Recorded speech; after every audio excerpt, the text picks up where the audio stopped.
Probably a lot of you know the story of the two salesmen who went down to Africa in the 1900s. They were sent down to find if there was any opportunity for selling shoes. And they wrote telegrams back to Manchester. And one of them wrote, "Situation hopeless, stop, they don't wear shoes." And the other one wrote, "Glorious opportunity, they don't have any shoes yet." Now, there's a similar situation in the classical music world, because there are some people who think that classical music is dying. And there are some of us who think you ain't seen nothing yet. And rather than go into statistics and trends and tell you about all the orchestras that are closing and the record companies that are folding, I thought we should do an experiment tonight. An experiment. Actually, it's not really an experiment because I know the outcome. But it's like an experiment. Now, before we start, I need to do two things. One is I want to remind you of what a 7-year-old child sounds like when he plays the piano. Maybe you have this child at home. He sounds something like this.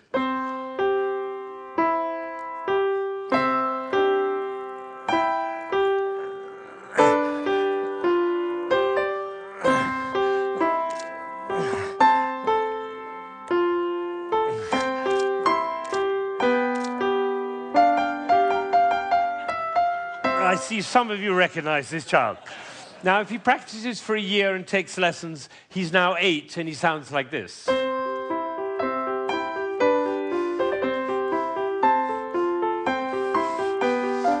then he practices for another year and takes lessons, now he's 9.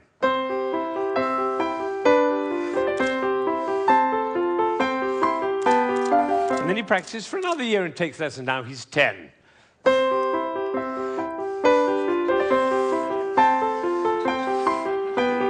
At that point, they usually give up.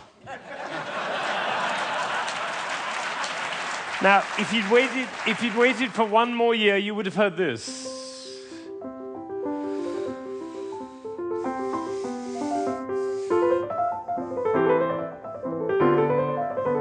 Now, what happened was not maybe what you thought, which was he suddenly became passionate, engaged, involved, got a new teacher, he hit puberty, or whatever it is. What actually happened was the impulses were reduced. You see, the first time he was playing with an impulse on every note. And the second, with an impulse every other note. You can see it by looking at my head. The 9-year-old put an impulse on every 4 notes. And the 10-year-old on every 8 notes. And the 11-year-old, one impulse on the whole phrase. I don't know how I got into this position. I didn't say I'm going to move my shoulder over, move my body. No, the music pushed me over, which is why I call it one buttock playing. Can be the other buttock. You know, a gentleman was once watching a presentation I was doing, and I was working with a young pianist. He was the president of a corporation in Ohio. And I was working with this young pianist, and I said, "The trouble with you is you're a 2-buttock player. You should be a 1-buttock player." And I moved his body like that while he was playing. Suddenly the music took off. Took flight. There was a gasp in the audience when they heard the difference. And then I got a letter from this gentleman. He said, "I was so moved, I went back and I transformed my entire company into a 1-buttock company." Now, the other thing I want to do is to tell you about you. There are 1,600 people, I believe. My estimation is that probably 45 of you are absolutely passionate about classical music. You adore classical music. Your FM is always on that classical dial, and you have CDs in your car, and you go to the symphony, and your children are playing instruments. You can't imagine your life without classical music. That's the first group. It's quite a small group. Then there's another group, bigger group. These are the people who don't mind classical music. You know, you come home from a long day and you take a glass of wine and you put your feet up, a little Vivaldi in the background doesn't do any harm. Right? That's the second group. Now comes the third group. These are the people who never listen to classical music. It's just simply not part of your life. You might hear it like secondhand smoke at the airport, but and maybe a little bit of a march from Aida when you come into the hall, but otherwise you never hear it. That's probably the largest group of all. And then there's a very small group. These are the people who think they're tone deaf. Amazing number of people think they're tone deaf. Actually, I hear a lot, my husband is tone deaf. Actually, you cannot be tone deaf. Nobody is tone deaf. If you were tone deaf, you couldn't change the gears on your car in a stick-shift car. You couldn't tell the difference between somebody from Texas and somebody from Rome.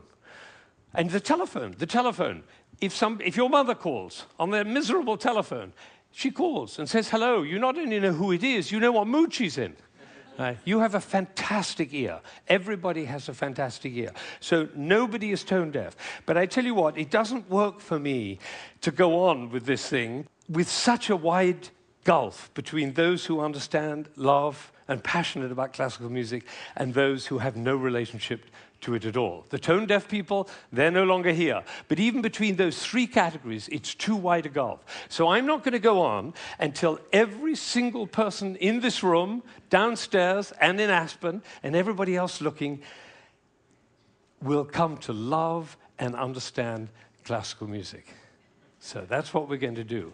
Now, you notice that there is not the slightest doubt in my mind that this is going to work, if you look at my face, right? It's one of the characteristics of a leader that he not doubt for one moment the capacity of the people he's leading to realize whatever he's dreaming. Imagine if Martin Luther King had said, "I have a dream." Of course, I'm not sure they'll be up to it. All right, so I'm going to take a piece of Chopin. This is a beautiful prelude by Chopin. Some of you will know it.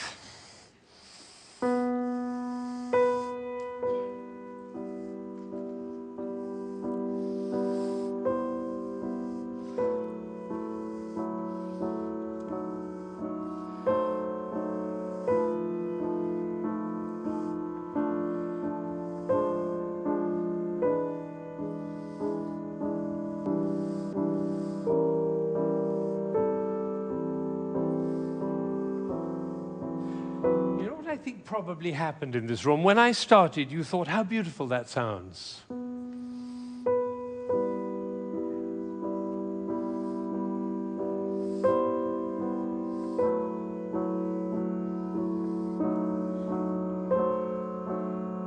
I don't think we should go to the same place for our summer holidays next year. It's funny, isn't it? It's funny how those thoughts kind of waft into your head when we're listening to classical music. And of course, if the piece is long and you've had a long day, you might actually drift off. And then your companion will dig you in the ribs and say, "Wake up, it's culture!" And then you feel even worse.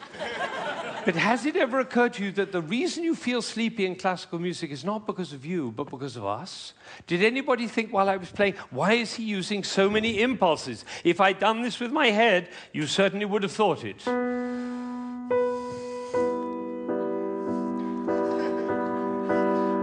And for the rest of your life, every time you hear classical music, you'll always be able to know if you hear those impulses.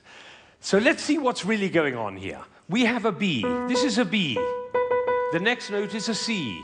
And the job of the C is to make the B sad. And it does, doesn't it? Composers know that. If they want sad music, they just play those two notes. But basically, it's just a B with four sads. Now it goes down to A. And now to G. And then to F. So we have B, A, G, F. And if we have B, A, G, F, what do we expect next? Oh, that might have been a fluke. Let's try it again. Ooh, the TED choir. And you notice nobody is tone deaf. Is that right? Nobody's, you know, every village in Bangladesh and every hamlet in China, everybody knows. Da, da, da, da, da. Everybody knows who's expecting that E. Now, Chopin didn't want to reach the E there because what will have happened? It'll be over, like Hamlet. You remember Hamlet, Act 1, Scene 3, he finds out that his uncle killed his father. You remember he keeps on going up to his uncle and almost killing him. And then he backs away, and then he goes up to him again and almost kills him. And the critics, all of whom sitting in the back row there, they have to have an opinion. So they say, Hamlet is a procrastinator. Or they say, Hamlet has an Oedipus complex. No, otherwise the play would be over, stupid. That's why Shakespeare puts all that stuff in Hamlet, you know, Ophelia going mad and the play within the play and Yorick's skull and the gravediggers. That's in order to delay until Act 5 he can kill him. It's the same with the Chopin. He's just about to reach the E and he says, oops, better go back up and do it again. So he does it again. Now he gets excited. That's excitement, you don't have to worry about it. Now he gets to F sharp and finally he goes down to E. But it's the wrong chord. Because the chord he's looking for is this one. Right? And instead he does. Now we call that a deceptive cadence. Because it deceives us. I always tell my students, if you have a deceptive cadence, be sure to raise your eyebrows, then everybody will know.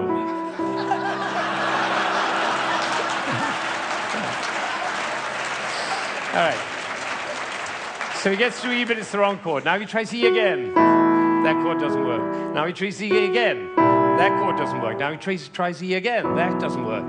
And then finally, there was a gentleman in the front row who went, like that.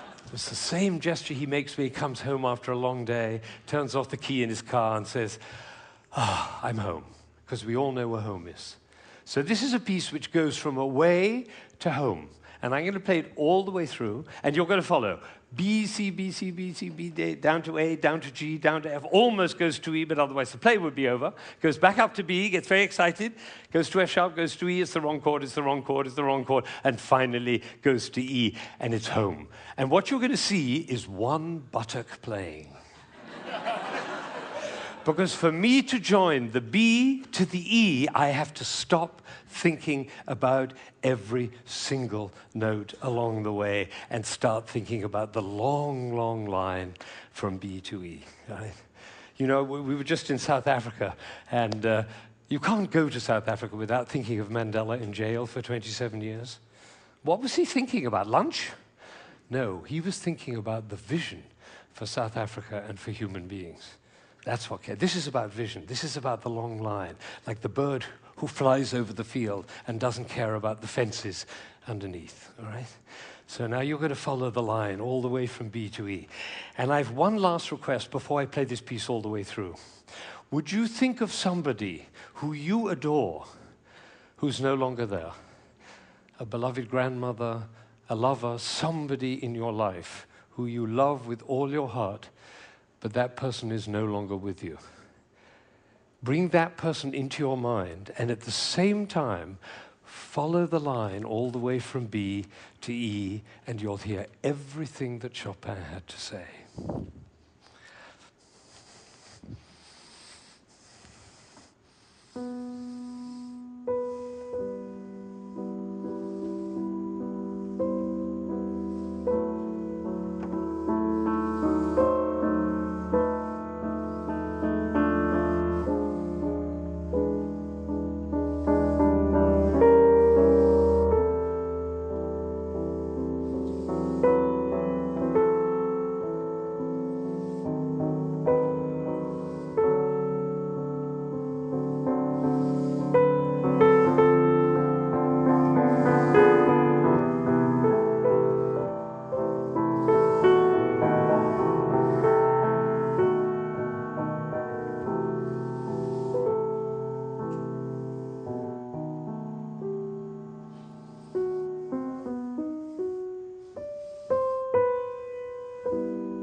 Now, you may be wondering, you may be wondering, why I'm clapping. Well, I did this at a school in Boston with about 70 seventh graders, 12-year-olds. And I did exactly what I did with you, and I told them and explained them the whole thing. And at the end, they went crazy, clapping. They were clapping. I was clapping. They were clapping. Finally, I said, why am I clapping? And one of these little kids said, because we were listening. Think of it, 1,600 people, busy people, involved in all sorts of different things, listening, understanding, and being moved by a piece by Chopin. Now, that is something. Now, am I sure that every single person followed that, understood it, was moved by it? Of course I can't be sure, but I tell you what happened to me. I was in Ireland during the Troubles 10 years ago, and I was working with some Catholic and Protestant kids on conflict resolution, and I did this with them. Risky thing to do, because they were street kids.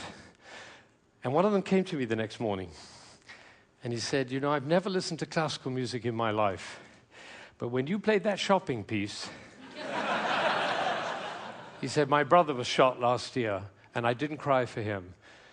But last night, when you played that piece, he was the one I was thinking about. And I felt the tears streaming down my face, and you know, it felt really good to cry for my brother. So I made up my mind at that moment that classical music is for everybody. Everybody. Now, how would you walk? Because you know my profession, the music profession, doesn't see it that way. They say 3% of the population likes classical music. If only we could move it to 4%, our problems would be over.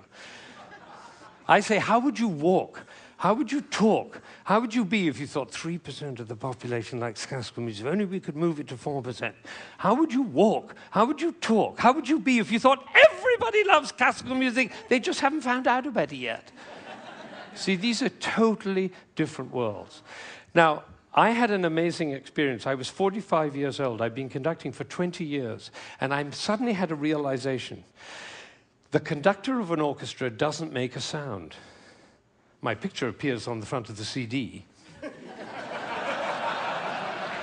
But the conductor doesn't make a sound. He depends for his power on his ability to make other people powerful. And that changed everything for me. It was totally life-changing. People in my orchestra came up to me and said, Ben, what happened? That's what happened. I realized my job was to awaken possibility in other people.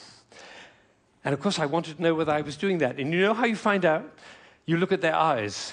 If their eyes are shining, you know you're doing it. You could light up a village with this guy's eyes. Right, so if the eyes are shining, you know you're doing it. If the eyes are not shining, you get to ask a question. And this is the question. Who am I being that my player's eyes are not shining? We can do that with our children too. Who am I being that my children's eyes are not shining? That's a totally different world. Now, we're all about to end this magical on the mountain week, and we're going back into the world. And I say it's appropriate for us to ask the question, who are we being as we go back out into the world? And you know, I have a definition of success. For me, it's very simple. It's not about wealth and fame and power. It's about how many shining eyes I have around me. So now I have one last thought, which is that it really makes a difference what we say, the words that come out of our mouth. I learned this from a woman who survived Auschwitz, one of the rare survivors. She went to Auschwitz when she was 15 years old, and her brother was 8, and the parents were lost. And she told me this. She said, we were in the train going to Auschwitz, and I looked down and I saw my brother's shoes were missing. And I said, why are you so stupid? Can't you keep your things together, for goodness sake? The way an elder sister might speak to a younger brother. Unfortunately, it was the last thing she ever said to him, because she never saw him again. He did not survive. And so when she came out of Auschwitz, she made a vow. She told me this. She said, I walked out of Auschwitz into life, and I made a vow. And the vow was, I will never say anything that couldn't stand as the last thing I ever say. Now, can we do that? No, and we'll make ourselves wrong and others wrong. But it is a possibility to live into. Thank you.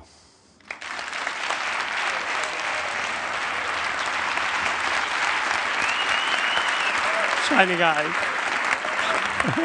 Shining eyes.